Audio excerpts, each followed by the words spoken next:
অনেক বছর আগে পদ্মপুর নামের ছোট্ট এক গ্রামে বাস করত এক সরল ও দয়ালু মেয়ে রূপসা। সে নদী থেকে জল আনে, গরু চড়ে আর সবার উপকার করে। তার হৃদয় ছিল ফুলের মতো কোমল। রূপসা নদী থেকে জল নিচ্ছে। হঠাৎ ঝোপের মধ্যে কিছু নড়াচড়া শুনে এগিয়ে যায়। রূপসা বলল, কে ওখানে? ওমা, এটা তো একটা কচ্ছপ। ওরে বাঁচা, কাঁপছিস কেন? সে কচ্ছপটিকে ওড়নায় জড়িয়ে নেয়। কচ্ছপটি হঠাৎ কথা বলে উঠে বলল, রূপসা, তুমি দয়ালু মেয়ে, তুমি জানো না আমি জাদুর প্রাণী। রূপসা চমকে উঠে বলল, তুই কথা বলিস? কচ্ছপ বলল, হ্যাঁ, তুমি যে দয়া করেছ তাই তোমার জন্য আশীর্বাদ রেখে যাচ্ছি।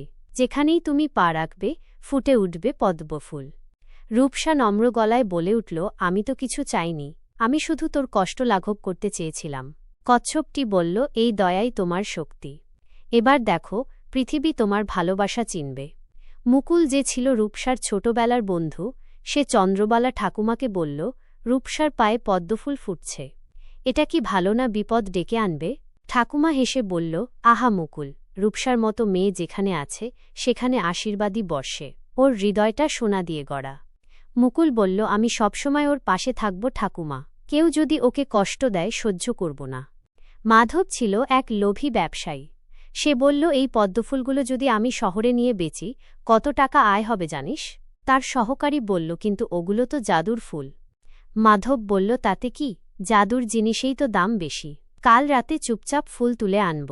রূপসা বলল, মুকুল, নদীর ধার থেকে কেউ পদ্মফুল তুলে নিয়ে যাচ্ছে। মুকুল বলল, চল, আমি ওদের থামাব। দুজন মিলে মাধব মালির দিকে ছুটে যায়। মাধব ফুল তুলতেই পদ্মফুলে আগুন জ্বলে উঠে আর মাধব অচেতন হয়ে পড়ে। কচ্ছপের আত্মা আকাশে ভেসে ওঠে এবং বলল, লোভ কখনোই কল্যাণ আনে না। রূপসা সবার উপকার করে, আর তুমি চুরি? মাধব বলল, আমি ভুল করেছি, আমাকে ক্ষমা করো। রূপসা বলল, যদি সত্যি অনুতপ্ত হও তবে ফুল নয়, মানুষের মন যেত।